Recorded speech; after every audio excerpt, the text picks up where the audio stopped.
Hi everyone, thank you for joining me today. Today we're going to work on a portrait of Saint Sebastian. So this is my interpretation after looking at a few images of him and reading more about him. But there were a lot of artists that did paintings of him in the Renaissance. This is going to be a more stylized version, so something you would see in stained glass or something, not very realistic. But so I want you guys to do your own style, your own interpretation of him, something that connects with you. And we are going to do that by focusing on the standards. So Wisconsin State Standard Create, using elements of line and shape to create a portrait. So we're going to use pretty simple lines and shapes to create this portrait. And then what I want you guys to think about before you create this portrait is how can we use art to teach or tell a story. So you can kind of use some symbolism in this artwork to represent Saint Sebastian. I'm going to include a video in the description that talks about Saint Sebastian. I know going to Saint Seb's, you have a pretty good background about the saint, but it also gives you just a little short story about his life. So I want you guys to check that out before you begin. And we are going to start off with a piece of paper. You're going to need a pencil for this, an eraser. I have kind of a fancy eraser, but any eraser will do. And then anything that you want to use to color this image. So that can be crayons, watercolors, or marker. You can choose. We are going to start off this drawing with a circle. So if you're not comfortable just drawing a circle in the middle of your page, you can grab a cup. I'm going to use a small cup that I grabbed from my kitchen here. So you're going to put it kind of in the middle of the page. It can be kind of upper middle. But then you're going to trace around it with your pencil, and this is going to be your head. Okay. So obviously people don't have super circular heads like this, but we'll be able to change that a little bit later. This gives us something to begin with and something to work with. So from the head, you are going to make a neck. So we're just going to add 2 lines on the side. You can see I'm not going like directly on the side, but kind of bringing this line in a little bit. I'm going to do the same thing on both sides. Okay. After you make those 2 lines, you're going to kind of do a stretched out U here, or curved line, and that's going to be the bottom of your neck. It's going to connect your neck to the clothing. On the side, so you could even put 2 dots here if it makes it a little bit easier, but you're going to take this point where the neck meets, or the side of the neck meets that bottom of the neck, and you are going to make a curved line that goes to the bottom of your page. It kind of goes directly in the corner of that paper. If you bring it in a little bit, that would be fine, but you just want to get that general curve going down. And you're going to do that on the other side as well. Okay, so now we have shoulders, neck, and a head. We are going to develop that head a little bit more. So your head is actually, or people's heads are more like an upside down egg shape. So what I'm going to do is trim this off. If you want to keep it circular, that is fine with me. But I'm just going to take it and kind of carve off some of that circular shape. Okay, so that I have a little bit more of an oval. Use my eraser to erase those outer lines.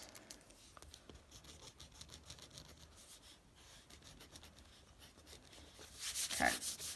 So our head is obviously missing quite a few features. One thing I've noticed in a lot of religious and spiritual portraits is this kind of common nose connected to the eyebrow shape. So that's what we're going to start with.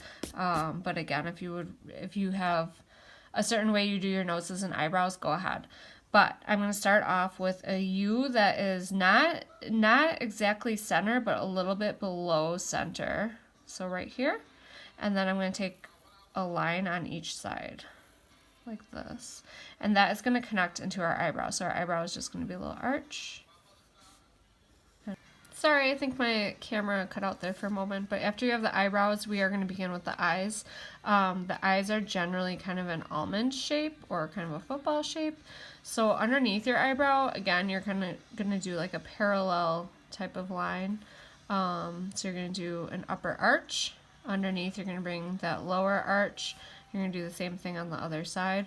One way that might be easy to do this as well is to do like kind of a dot here, a dot on this side, and then connecting those.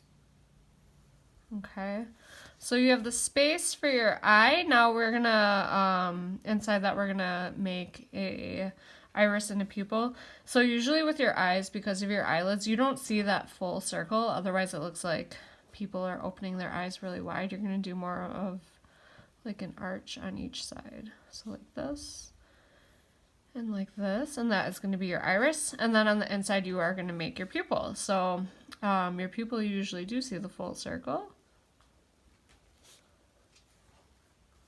And then you can fill that in.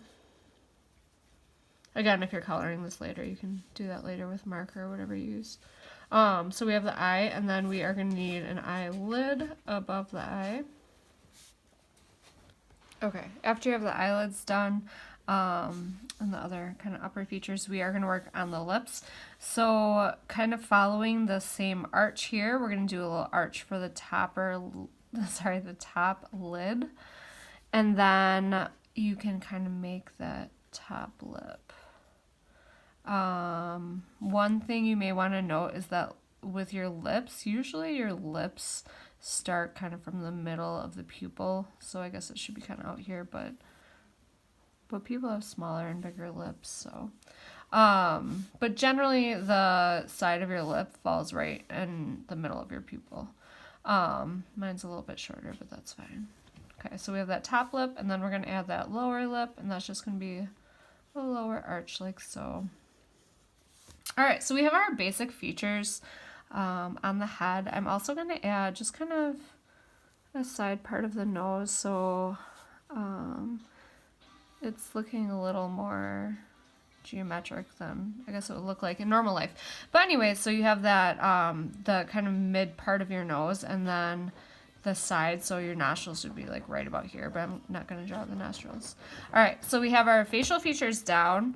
I'm going to kind of just emphasize this eyebrow a little bit. And you can change your eyebrows however you think they should look. Okay, so I'm going to add ears. So your ears usually fall from like the top of, or like right where your eye starts here, to the bottom of your nose. And again, like this, I'm just being really specific, but you can just draw a curve to make an ear. But so I'm going to do kind of a C shape here, and then a backward C shape on this side. I'm going to erase those lines once again. Okay, so this is looking kind of strange here because this guy doesn't have any hair. So I've seen a lot of different hairstyles, and also you could add facial hair if you wanted. In some of the paintings I've seen like a mustache and beards. I'm just gonna skip that and work on his hair. I'm gonna give him kind of a basic hairstyle, but if you, depending on what hairstyle you want, you can always Google if you look up men's hairstyles drawing, you can find a few different styles. I think some of the third graders did that when we were working on our anime drawings. But anyways, all right, so I'm going to draw a basic hairstyle. So this is going to be his head. So that's like the top of his skull. His hair is actually going to come up further, and it's going to go lower because your hair doesn't lay flat on your skull, right? So I'm going to bring his hairline in, and I'm going to do kind of like a simple, I don't know what to call it, a simple haircut, I guess. So I have a curved line here, kind of bringing in here some like little hair pieces, and then going over to this other ear. So I have the front part where kind of like his bangs would be, and then his hair, like I said, is going to come up further. So it's going to go more like this.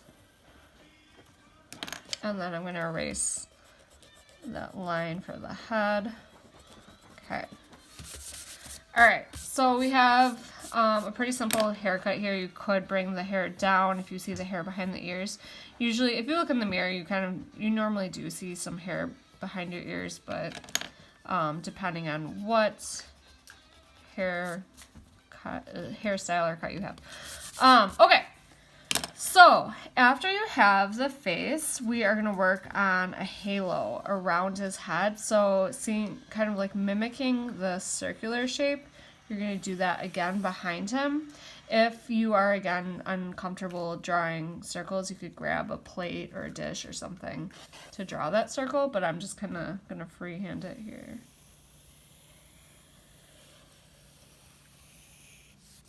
Okay, and because you're using a pencil, any imperfections you can, of course, erase and correct if you would like. Okay. All right, so I have the basic face down, his neck. Now I'm going to work on his clothing. So what we learned from the story is that he was shot with arrows, and he is a Christian, of course, kind of a leader in the community. So in his hands, I'm going to have him hold arrows and a cross. But first, what I'm going to do is give him a cloak. So I'm going to give him kind of like something he's wearing over his garment, or his clothes.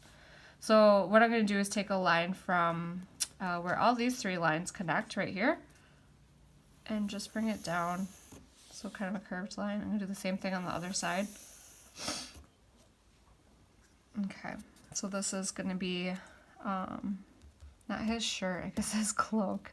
And then in the middle, I'm going to have kind of a sash. So just a line on top, a line on the bottom, and then if you wanted, you could add some texture where this fabric would kind of fold.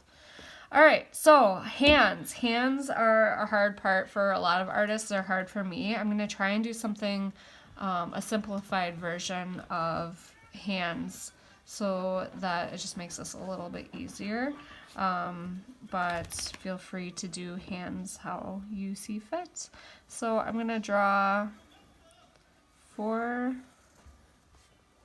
long ovals for fingers, and this is going to be kind of like this part of your finger, so not over here, but just this. He's going to be gripping something, so you're just going to see these.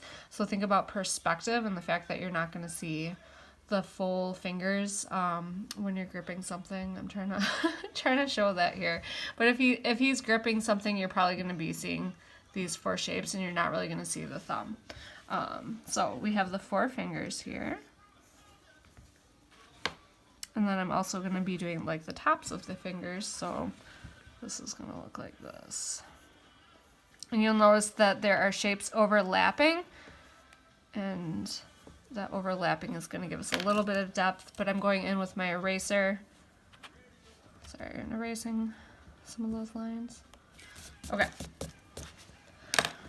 Now I'm going to be doing the flat back part of the hand, so I'm going to be adding a line right here. So it's looking, I know it's looking kind of strange right now, but when we put the arrows in, it might look a little bit better. Alright, so we have the hand here. I am also going to continue on with that clothing so that his arm is going to be right here. So here, and then you're bringing your pencil from like where your hand connects to the arm, kind of down. And this is just giving some layering to that clothing. Okay. So we have a hand and an arm. We're going to put the arrows in his hand. And the way that I am going to do this is draw some diamond shapes. If you don't want to draw diamond shapes, or you're not comfortable drawing diamond shapes, you could just even do some triangles. But I'm going to make these, an easy way to make a diamond shape is to do triangle and upside down triangle on top. So I'm going to do, I think, about 5 or 6 arrows here, or diamonds here, that I will be turning into arrows.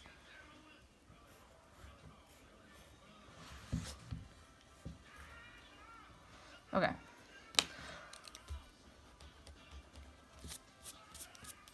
From that, I'm going to make my lines for the stems of the arrow. And they're all going to go down to my fingers.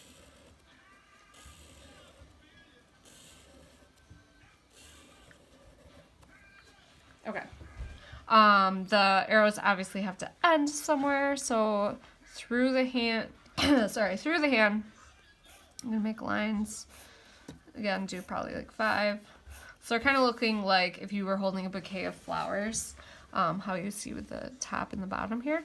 And then the ends of the arrows, I am going to make, I'm not sure what to call this shape, but so how you made this point, you're gonna do the opposite at the bottom here. And again, you can do this a different way. If you just want to put rectangles at the bottom, that would be totally fine and probably look really good too. Okay. All right, so we have our arrows on this side. We have his cloak. I'm also going to add in just a few more details, so some lines to kind of give that fabric some folds. We're going to work on his other hand. So I'm going to do those 4 long ovals over here.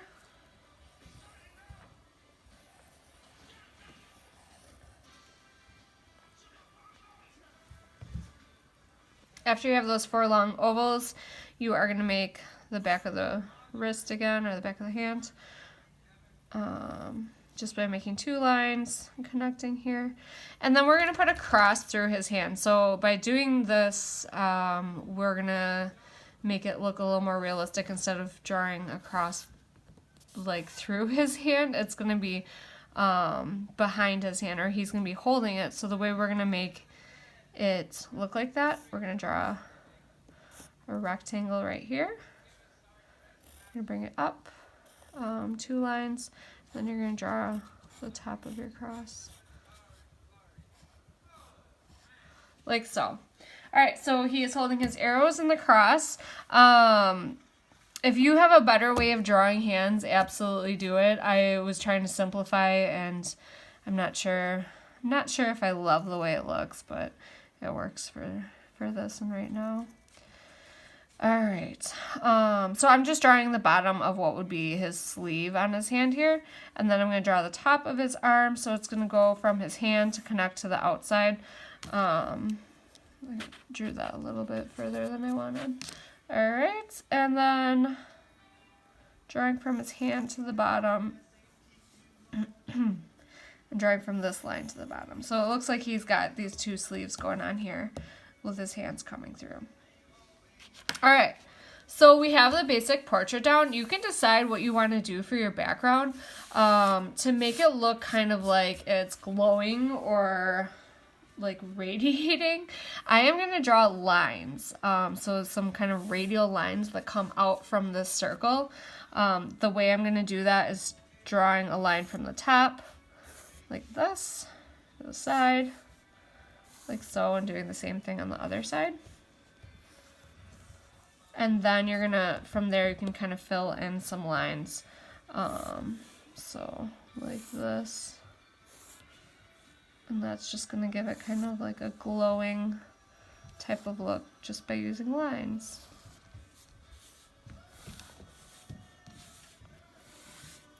Okay. So after you have this done, you can decide how you want to color it. On my other one, I also wrote Saint Sebastian Pray for Us on top, if you want to do that, or if you have any other kind of words you want to add in there, please feel free. But what I'm going to do is color this in.